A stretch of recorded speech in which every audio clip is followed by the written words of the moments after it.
सालों पहले एक गांव रत्नापुर में एक जाना माना मंदिर था।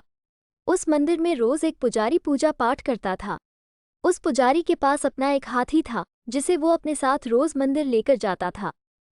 सभी गांव के लोग हाथी को बहुत पसंद करते थे। हाथी भी मंदिर में आने वाले सभी श्रद्धालुओं का खूब स्वागत सत्कार किया करता था। सुबह पूजा पाठ खत्म करने के बाद पुजारी अपने हाथी को नहलाने के लिए तालाब में लेकर जाता था।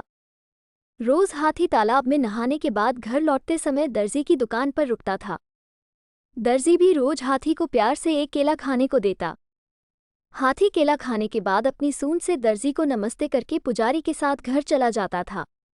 ये सब हाथी और पुजारी की रोजमर्रा की जिंदगी का एक हिस्सा था। एक दिन हाथी जब दर्जी की दुकान पर केला खाने के लिए रुका तो दर्जी को शरारत करने का दिल हुआ। उसने हाथी को केला देने के बाद अपने हाथ में सुई रख ली। जैसे ही हाथी ने उसे नमस्ते किया, दर्जी ने उसकी सूंड पर सुई चुभा दी। सुई चुभते ही हाथी जोर से चिंघाड़ते हुए करहाने लगा। दर्जी ने हाथी के दर्द का खूब मजाक उड़ाया और जोर जोर से हंसने लगा। पुजारी को पता नहीं चला कि क्या हुआ। वो हाथी को सहलाते हुए अपने घर लेकर चला गया। अगले दिन फिर पुजारी और हाथी तालाब से लौटकर आ रहे थे।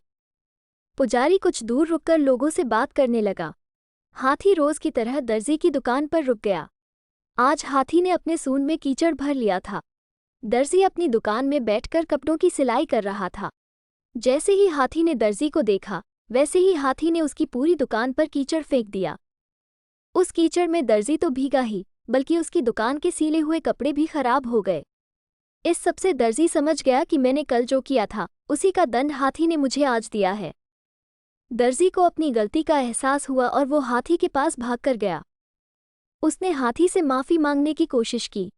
उसने कहा, हे गजराज, आपने बिल्कुल सही किया।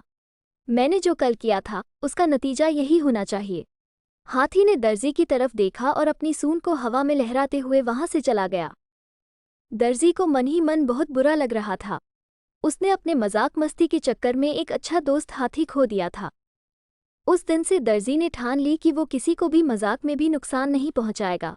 कहानी से सीख। दर्जी और हाथी की कहानी से यह सीख मिलती है कि किसी के साथ भी बुरा व्यवहार नहीं करना चाहिए, मजाक में भी नहीं।